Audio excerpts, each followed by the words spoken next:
ભાવ ઠાકોરજીમાં રાખો એવો જ ભાવ ભગવદ લીલા પરિક્રમા, એ ગોપીજનો હોય, ગોપજનો હોય, નંદ હોય, યશોદા હોય, ગિરિરાજજી હોય, યમુનાજી હોય, અરે વ્રજની વૃક્ષના ડાળનું એક તણખમ પણ ભગવદ લીલાની લૌકિક એ પ્રભુમાંથી જ પ્રગટે. એમ જ ભગવાનના આ ભગવદીય જનો, આ 84 વૈષ્ણવો મહાપ્રભુજીથી અલગ નથી. આ પ્રત્યેકના હૃદયમાં પ્રગટ રૂપે શ્રી વલ્લભ બિરાજ, ત્યાં ધર્મ રૂપે આ ભગવદીઓના હૃદયમાં ધર્મી સ્વરૂપે બિરાજ. અને એટલા માટે જ્યારે આ ભગવદીઓના ગુણગાન, એમના ચરિત્રોના ગાન તમે કરો છો એટલે એક પ્રકારથી શ્રી વલ્લભને જ આરાધના તમે કરી, એમના જ ગુણગાન તમે કરી રહ્યા છો. કારણ કે મહાપ્રભુજી જેટલી પોતાના ગુણગાનથી પ્રસન્ન નથી થતા એટલા પોતાના નિજજનોની પ્રશંસા. અને એટલા માટે જ્યારે મહાપ્રભુજીની આગળ કોઈ એમના ભગવદીઓના ગુણગાન કરે ત્યારે મહાપ્રભુજી અતિ પ્રસન્ન. ગઈકાલે 84 વૈષ્ણવમાં આપણે દર્શન કરી રહ્યા હતા. પ્રત્યેક પુષ્ટિ સૃષ્ટિના પ્રતિનિધિ સ્વરૂપ શ્રી દમલાજીના ચરિત્ર. દમલા ये मार्ग तेरे लिए प्रगट कियो. દમલા તો અમલા, અમલ એટલે મલ રહિત, જેનામાં કોઈ દોષ નથી. પણ કેવલ અમલ નથી, આ તો અમલા છે. કેવલ નિર્દોષપણું ભગવત પ્રાપ્તિનું લક્ષણ. કેવલ નિષ્પાપ થઈ જવાથી ભગવાન મળી જાય જરૂરી નથી. મૂળ વાત છે તમારા ભક્તિની નિષ્ઠા. સાધન બળ ન હોય, પુણ્ય બળ ન હોય, સામર્થ્ય બળ ન હોય, પણ જો આશ્રય બળ હોય જીવ કરી. આપણે બધા એટલું જાણીએ છીએ કે આપણે પુણ્યશાળી જીવો નથી, આપણે બધા કૃપાપાત્ર. હા, હવે શાસ્ત્રોમાં બતાવેલા બધા સાધનો નથી કરી શકતા એ જાણીએ. અમે અમારા સ્વભાવને આધીન છીએ, અનેક દોષો અમારી અંદર ભરેલા છે એ પણ અમે જાણીએ. પણ છતાંય ભગવત પ્રાપ્તિ કરીશું એ વાતનો ભરોસો એટલા માટે છે કે અમે મહાપ્રભુજીના ચરણારવિંદ પકડે, અમે એ ચરણ કમલનો આશ્રય કર્યો છે અને આશ્રય બળે અમે તરી આ ભગવદીય જનોનું અમે અનુસરણ કરીએ. આજે પણ અનેક વાર્તાઓ આપણે વાંચીએ ત્યારે સેવા સમય આ બધું આપણને યાદ. અરે ઘણીવાર અન્નકૂટમાં આરતી કરવા જઈએ તોય આપણને એક સામગ્રી જોઈએ, એક વૈષ્ણવ યાદ આવે. ત્યાં ભોગમાં છોલા ધર્યા હોય તો આપણને પદ્મનાભદાસજી યાદ આવે, રીંગણ ધર્યા હોય તો દામોદાસ સંભલવાળા યાદ આવે, ખીર ધરી હોય તો નારાયણદાસજી યાદ આવે. એમ તમને એક 84 252 વૈષ્ણવના પ્રસંગો સ્મરણ કરતા જઈએ તો એક સામગ્રી જુઓ તો તમને એક વૈષ્ણવ યાદ આવે. અને એ યાદ કરવા જોઈએ, કારણ એ વૈષ્ણવના ભાવથી એ સામગ્રી આવે. અને એટલા માટે જે સામગ્રી ધરો એટલે તો આપણે ત્યાં રંગનો ભાવ બતાવ્યો કે શ્વેત રંગનું હોય તો ચંદ્રાવલીજીના ભાવ, શ્યામ હોય તો યમુનાજીના ભાવથી, એમ જુદા જુદા વ્રજભક્તોના ભાવથી જુદી જુદી સામગ્રી ધરાય. એટલે કે જ્યારે તમે સામગ્રી ધરો ત્યારે તમને કેવલ કોઈ સામગ્રી રૂપ પદાર્થ ન દેખાય, પણ તમને એમાં ઉભા રહેલા એ વ્રજભક્તો દેખાય. એ ગોપી એ હાથમાં લઈને સામગ્રી ઉભી છે, એ પાત્ર તમને સોના ચાંદીના ન દેખાય, તમને એ ગોપીજન યાદ આવે કે આ સામગ્રી આ ગોપીજન લઈને ઠાડા છે. ઠાકોરજીના આરોગાવા. તો આ 84 વૈષ્ણવની વાર્તા એવી દિવ્ય વાર્તા છે. આજ સુધી અનેક જનોને તારનાર પદ્મનાભદાસજી, કુંભનદાસ, સુરદાસ, દામોદરદાસ, કેવા ભગવદીઓ છે 84. એક થી ચડિયા હતા. ઘણા આપણને નિકટ લાગે, ઘણા દૂરે લાગે. ઘણાનો ભાવ એવો હોય આપણને લાગે આવો ભાવ તો આપણી અંદર ક્યારે આવે, અને ઘણાનો એવો ભાવ હોય આપણને લાગે હા આવું થશે, આમ આપણે કરી. આમ ભાવની વિવિધતા આપણા આકર્ષણનું કારણ. દમલાજી પર મહાપ્રભુજી એવી કૃપા કરી, સ્વસ્વરૂપનું સ્થાપન દમલાજીની અંદર કર્યું. અને એટલા માટે ગુસાઈજી પણ દમલાજીનો એટલો આદર રાખ. પ્રાચીન સમયમાં આજે પણ અમે તો જોયું છે, અમારા બધા વલ્લભકુલના ઘરોમાં પણ અમારા વડીલ આચાર્યોના સેવક હોય તો નાના બાળકો એમનો આદર રાખ. અમારા દાદાજીના, અમારા પરદાદાજીના સેવક એ આદર રાખ. કારણ ભાવ એ હતો કે આમના હૃદયમાં એ બિરાજમાન, એમને જોઈને એમની સુધી થાય. અને એ દરેક વ્યક્તિનો આદર રાખો કે જે વ્યક્તિને જોઈને તમને ભગવાન, ગુરુ કે ભગવદીઓ યાદ આવતા હોય એ વૈષ્ણવ પર સદાય સ્નેહ રાખ. હજી તો એ ઉપદેશ નથી આપી રહ્યા, હજી કઈ બોલી નથી રહ્યા, પણ જેને જોઈને તમારી બુદ્ધિ કોઈક અલૌકિક વિચારમાં પ્રેરાય તો એ વ્યક્તિ જોડે સ્નેહ સદાય રાખ. એને મળવાનો અવસર ચૂકવો. ઘણા એવા મળે કે જેને મળતા જ શેર બજારની વાત કરવાની ઈચ્છા. જુદા જુદા પ્રકારના લોકો હોય. એમે લોકો મળે તો શરૂઆત પહેલા છે બહુ ટ્રાફિક વધી ગયો છે, પછી વેધરની વાત આવે, પછી પોલિટિક્સની વાત. આ શરૂઆત જ એવી થાય. પણ જે ભગવદી મળે, જે વૈષ્ણવ મળે અને એનાથી આપણને કોઈક અલૌકિક વિચાર પેદા થાય તો એ જીવનો સંગ સદાય રાખે. દમલાજીને વંદન કર્યા ગઈકાલે. સ્વયં શ્રીનાથજીને ઊંચો હાથ કરીને રોકી દીધો. અને આવું સામર્થ્ય તો ભગવદીઓમાં જ હોય. અને પ્રભુ પણ રોકાઈ ગયા, એ મોટી વાત છે. ને તો પ્રભુ કોઈના રોકે રોકાય. દમલાજીએ ઊંચો હાથ કર્યો, ઠાકોરજી ત્યાં જ ઠાડા થઈ ગયા. કારણ જેમ હું કહું છું કે વડીલ આચાર્યોની કાની રાખે એમ મહાપ્રભુજીના સેવકોની શ્રીનાથજી બાવા પણ કાની રાખે, એ પણ આદર રાખે. સ્વયં શ્રીનાથજી પણ શ્રી મહાપ્રભુજીના સેવકોની વાતને ઉઠાવતા, નહીં તો શ્રીનાથજી જ ટોકી દે મને કેમ રોક્યો. પણ દમલાજીની ગોદમાં શ્રી વલ્લભ પડે અને વલ્લભના અનન્ય સેવક દમલાજી છે એટલે ઠાકોરજી પણ એમનો આદર. દમલાજીને વંદન કરીએ. બીજા વૈષ્ણવ કૃષ્ણદાસ મેઘન. શ્રી મહાપ્રભુજીનું ચિત્ર તમે જોયું, જે હોનાર નામના ચિત્રકારે મહાપ્રભુજીનું ચિત્ર દોર્યું. સૌથી પહેલું મૂળ ચિત્ર મહાપ્રભુજીનું આજે પણ કિશનગઢમાં વિરાજ. યમુનાજીના ઘાટ પર શ્રી મહાપ્રભુજી સુબોધનીજી પર વચનામૃત કરી રહ્યા છે અને ત્રણ વૈષ્ણવો શ્રી મહાપ્રભુજીની સાથે તમે પ્રાચીન ચિત્ર જોયું. એ ત્રણમાં એક દમલાજ, બીજા કૃષ્ણદાસ મેઘન અને ત્રીજા માધવ ભટ્ટ કાશ્મીરી. આ ત્રણ વૈષ્ણવો છે અને એટલા માટે બીજા વૈષ્ણવ કૃષ્ણદાસ મેઘન. લીલામાં સ્વરૂપ વિશાખા સખી. લીલામાં જે સ્વરૂપ હોય, જે સેવામાં આસક્તિ હોય, જેના સખી હોય, એની સાથે ભૂતલમાં એનો મેલાપ. અને એટલે જ આપણે ત્યાં એમ કહે ને, વૈષ્ણવ મંડળમાં પણ વાત કરતા હોય, લાગે છે આપણે બધા એક જ કુંજના સખી લાગે. એમ સાથે ફૂલઘરમાં જતા હોય, સાથે ભંડારની સેવા કરતા હોય, સાથે પાઠ કરતા હોય, સાથે સત્સંગ કરતા હોય, એટલે વૈષ્ણવ સહજમાં એમ કે આપણે બધા એક જ કુંજના જીવો લાગે. અને અહીંયા 84 વૈષ્ણવની વાર્તામાં પણ એમ જ લીલામાં જેનો સંગ છે, સંગને કારણે જ્યાં સ્નેહ હોય યા જેનો શ્રાપ લાગ્યો હોય, એનો ભૂતલમાં પાછો મેળાપ. અને જેના થકી એમનું ભૂતલ પર પતન થયું હોય, એના થકી જ ભૂતલમાં ઉદ્ધાર થાય. વાર્તા સાહિત્યના પ્રસંગોમાં તમે જોશો એટલે ખ્યાલ આવે. સ્વયં શ્રી સ્વામિનીજી રૂપ શ્રી મહાપ્રભુજી પણ એટલે ભૂતલ પર પધાર્યા. કારણ કે જયારે વ્રજભક્તો સ્વામિનીજીના ક્રોધને કારણે ભૂતલ પર ગયા, ત્યારે સ્વામિનીજીને પોતાએ નિર્ધાર કર્યો કે હું પોતે ભૂતલ પર જઈશ, બ્રહ્મ સંબંધ આપી લીલામાં સંબંધ કરા. અને એ જ સ્વામિનીજી મહાપ્રભુજી સ્વરૂપે ભૂતલ પર ગયા. તો વિશાખા સખી છે કૃષ્ણદાસ મેઘન, અને એમનું પ્રાગટ્ય, એમનું સ્વરૂપ સાક્ષાત સ્વામિનીજીના છાયા રૂપ, પડછાયા રૂપ છે. જેમ બિંબ અને પ્રતિબિંબ જુદા ન થઈ શકે, સદાય સાથે છે, એમ આ સ્વામીજીની છાયા છે. અને એટલે જ ભૂતલ પર પણ મહાપ્રભુજીની છાયા બની સદાય કૃષ્ણદાસ મેઘન સાથે રહે. જો 84 વૈષ્ણવની વાર્તામાં જુઓ તો અનેક દામોદરદાસ, અનેક કૃષ્ણદાસ, અનેક વૈષ્ણવની વાર્તા, અનેક નામ છે. દામોદાસ ઘણાના નામ આવે. કાલે ગણીને લાવજો હોમવર્ક તમે. 84 વૈષ્ણવમાં દામોદરદાસ કેટલા નામ, કૃષ્ણદાસ કેટલા નામ, એ બહાને ગ્રંથ જોવાની ઈચ્છા. છાયારૂપ છે અને એટલે સદાય સ્વામીજીની સાથે. પ્રભુ સંબંધી કોઈ પણ વસ્તુ લૌકિક નથી, પ્રભુનું પ્રતિબિંબ પણ લૌકિક નથી, તો પ્રભુની છાયા પણ લૌકિક. એટલે તો દર્પણ બતાવીએ અને દર્પણમાં ઠાકોરજીનું મુખારવિંદ જોઈએ અને પછી દર્પણને છાતીથી લગાડીએ. કારણ પ્રભુનું બિંબ અને પ્રતિબિંબ બંને અલૌકિક, એ પણ ભગવદ રૂપ. અને એટલા માટે પ્રતિબિંબને હૃદયમાં લગાડીને એવો ભાવ કરી કે પ્રભુનું આ સુંદર સ્વરૂપ મારા હૃદયમાં વિદ્યમાન થાય, વિરાજમાન. એટલે આરસીને હૃદય લગાડી પછી પધરાવવામાં આવે. અને એટલા માટે આ કૃષ્ણદાસ મેઘન ભૂતલ પર પ્રગટ થયા, મહાપ્રભુજીના સેવક થયા. એકવાર બદ્રીનારાયણ તરફથી મહાપ્રભુજી પરાયણ કરી રહ્યા છે, વિચરણ કરી રહ્યા છે, ભારતની પરિક્રમા કરી રહ્યા છે, પરલી અને કિરણી નામના પર્વત. અને ત્યાંથી મહાપ્રભુજી પધારે છે, એમાં ઉપરથી એક શિલા ગગડતી આવી અને કૃષ્ણદાસ મેઘને હાથથી પકડી લીધી, રોકી દીધી અને રક્ષા કરી. એવું બળ આવી ગયું, અલૌકિક સામર્થ્ય આવી. મહાપ્રભુજી ખૂબ પ્રસન્ન થયું. કૃષ્ણદાસ કછું માંગો, કંઈક માંગો. જો જયારે પ્રભુ કે મહાપ્રભુ વલ્લભ યા ગુરુજન એમ કહે કે કંઈક માંગો, ત્યારે સાચા અર્થમાં ભક્તની પરીક્ષા. કારણ ત્યારે જીવની કક્ષા ખ્યાલ આવે. ત્યાંની કક્ષા શું છે, આના ભક્તિની, આના બુદ્ધિની, આના મનની અવસ્થા શું છે, એ એની યાચના પરથી સમજ. જયારે આજ્ઞા કરી કૃષ્ણદાસ કંઈક માંગો, ત્રણ વસ્તુમાં. પહેલું કહ્યું માર્ગનો સિદ્ધાંત હૃદયારૂઢ. આ પુષ્ટિ માર્ગનો સિદ્ધાંત મારા હૃદયમાં સ્થાપિત થઈ. કારણ કે બુદ્ધિ ગમ્ય આ નથી, આ કૃપા ગમ્ય. કારણ કે જ્યાં સુધી આપની કૃપા ન થાય ત્યાં સુધી આ માર્ગનો ભાવ હૃદયારૂઢ થશે. બીજું કહ્યું મારો મુખરતા દોષ. આપણે ત્યાં બહિર્મુખતાના 4 કારણ. આ 4 કારણથી જીવમાં બહિર્મુખતા આવે. ભગવાનથી વિમુખ થવાની ઈચ્છા થાય એનાય કારણો, અને સન્મુખ થવાની ઈચ્છા થાય એનાય કારણો શાસ્ત્રો આપે. હરિરાયજી તો શિક્ષાપત્રમાં ખૂબ વિસ્તારથી વર્ણન કર્યું છે કે બહિર્મુખતા કઈ રીતે આવે, આસુરાવેશ કઈ રીતે આવે,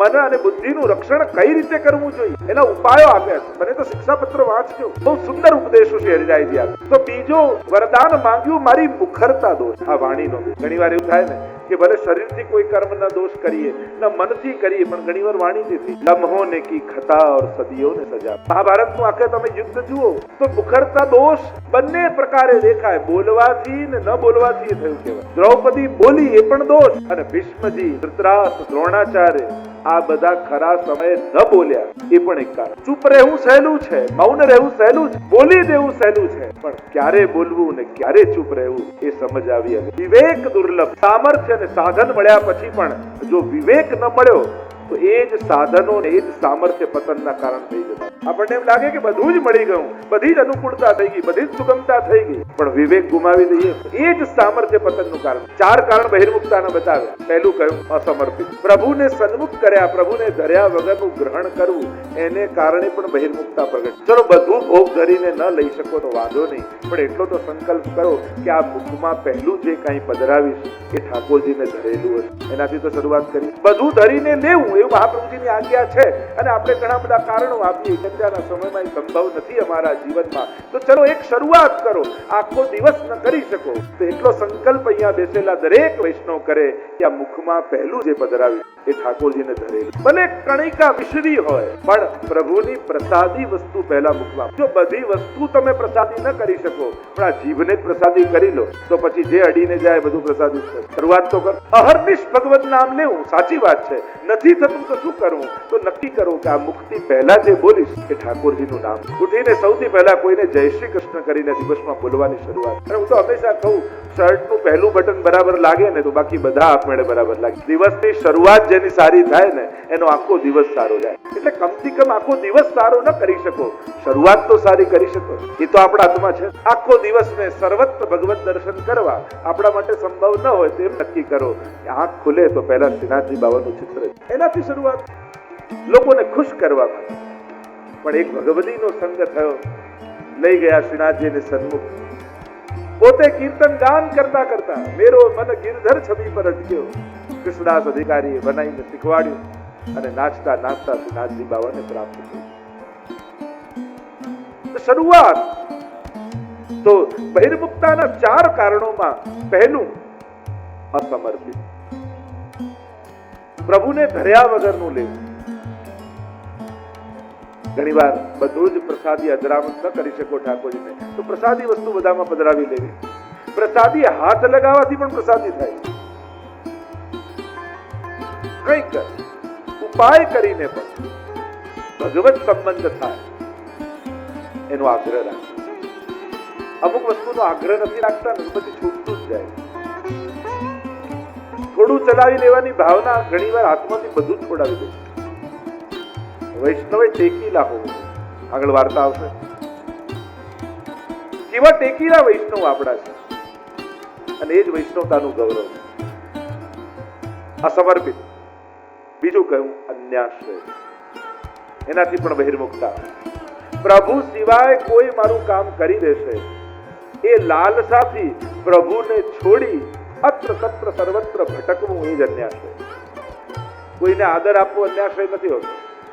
આદર તો સર્વને અપાય, પણ આનાથી કામ ન થયું તો આની પાસે, આનાથી ન થયું તો આની પાસે, એમ કેવલ લૌકિક કામનાને સિદ્ધ કરવા માટે ફાફા મારવા, એ પતન સિવાય બીજું કાંઈ આપતું નથી.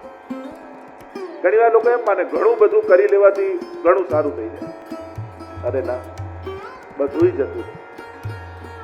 શ્રદ્ધાને વિખેરતા, શ્રદ્ધાને બળ બનાવો, ભેગી કરી તાકાત બનાવો તમારા જીવન, તમારી કમજોરી ન બનાવો.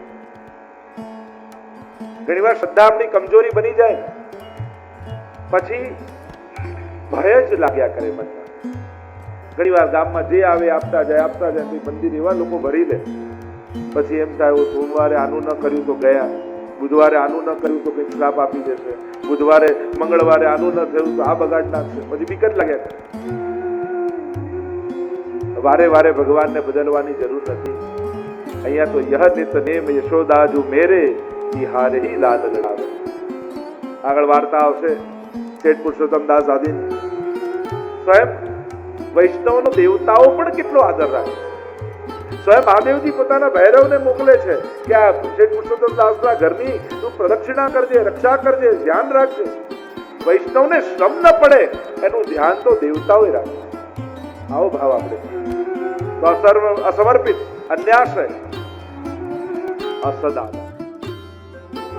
અસદ આલાપ પણ બહિર્મુક્તાનું કારણ. અને એટલા માટે કૃષ્ણદાસ મેઘને કહ્યું, મુખરતા દોષ જાય. આ મુખારવિંદ થી કોઈ દોષ ન થાય. એ તો વાર્તા સાહિત્યમાં અનેક આ પ્રસંગ આવશે. દામોદર સમલવાળાની વાર્તામાં આગળ આવશે, બિલાડી બગાડ્યું. અને કહ્યું કે ઠાકોરજી થઈને આટલું સાચવી શકતા નથી, તો પ્રભુ પીઠ દઈને બિરાજી ગયા.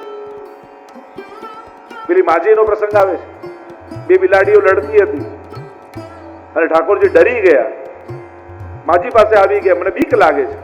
અને માજી એટલું બોલ્યા કરે, તમે તો પૂતના મારી, અઘાસુર બકાસુર માર્યા, બિલાડીથી ડરો છો? અને ત્યારે ઠાકોરજી પીઠ દઈને બિરાજી ગયા કે તારા બાલ ભાવને કારણે તું બાળક છું, નહીં તો જગતનો નિયંતા હું છું, બિલાડીને પ્રગટાવનારો હું છું. પણ તારો ભાવ બાલ ભાવ છે અને એટલા માટે ભાવને આધીન થઈને હું બાળક બનું, તો પછી બાળક જેવી જ લીલા કરું છું. પછી એનું અતિક્રમણ હું નથી કરતો. લોકવત્તુ લીલા કહેવત્ય.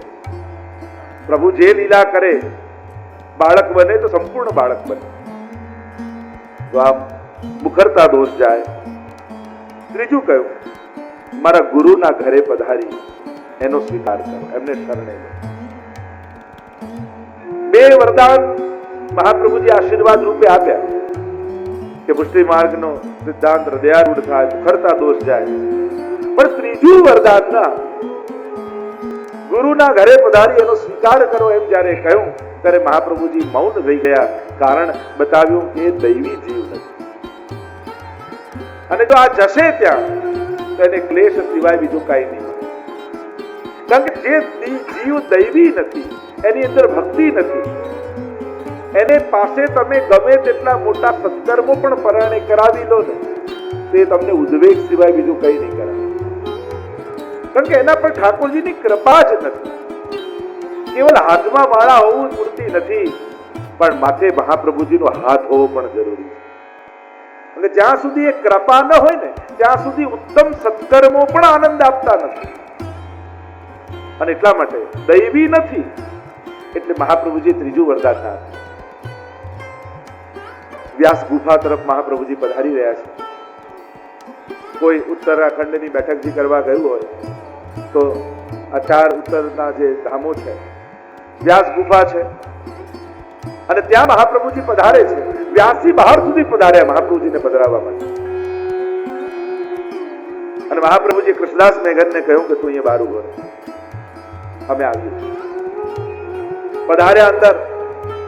વ્યાસજી ખૂબ પ્રસન્ન થયા. જો બેઠક ચરિત્રમાં પણ સુંદર પ્રસંગો વર્ણિત છે બધા. મહાપ્રભુ જયારે અયોધ્યા આદિમાં પધાર્યા, રામચંદ્રજી, હનુમાનજી બધાની સાથે મુલાકાત થઈ, વ્યાસજી સાથે મુલાકાત થઈ, અને વામ બાહુ કૃત વામ કપોલો એ 1.5 શ્લોક ઉપર 3 દિવસ સુધી ચર્ચા થઈ. વ્યાસજી ખૂબ પ્રસન્ન થઈ રહ્યા છે કે મેં ભાગવતજી રચ્યું તો ખરા, પણ જ્યારે પ્રભુ પોતે પધારી મારા ભાગવતજી ઉપર વ્યાખ્યા કરતા હોય તેનો આનંદ કેવો સુંદર હોય.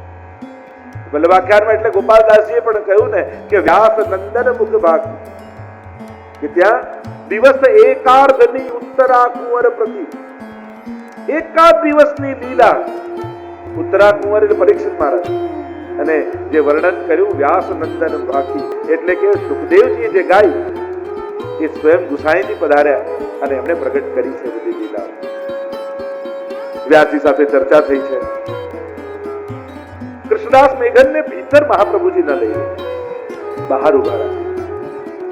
કારણ ભાવ પ્રકાશમાં સમજાવ્યું કે આ માર્ગ અધિકાર અનુસાર પ્રાપ્તિનો માર્ગ, અને જેનો અધિકાર નથી એને ઠાકોરજી દાન કરતા નથી. અને એટલા માટે કૃષ્ણદાસ મેઘનનો એ અધિકાર નહોતો, કારણ કે હજી પણ મહાપ્રભુજી સિવાય બીજામાં ગુરુ ભાવ છે.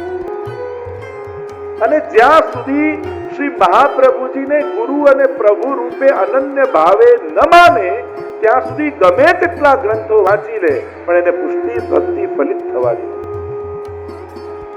અને એટલા માટે શ્રી મહાપ્રભુજી બહાર ઠડા કરી. અહીંયા ભાવ પ્રકાશમાં હરિરાયજી કીર્તન સમજાવતા કહે કે જોલો હરિ આપુન કો ન જતાવે, તોલો પઢે લીખે સુને નહીં આવે. હરિરાયજી ભાવ પ્રકાશમાં બહુ સુંદર વાત કરતા કીર્તન સમજાવતા કહે છે કે આ પુષ્ટિ માર્ગ એવો છે જ્યાં સુધી ઠાકોરજી પોતાનો કરીએ જીવને સ્વીકારતા નથી, ત્યાં સુધી ગમે તેટલા સારા સારા ગ્રંથો એને આપી દો, એ ભલે વાંચે પડે મોઢે કરે, પણ ઠાકોરજીની કૃપાનો અનુભવ એને ન થાય.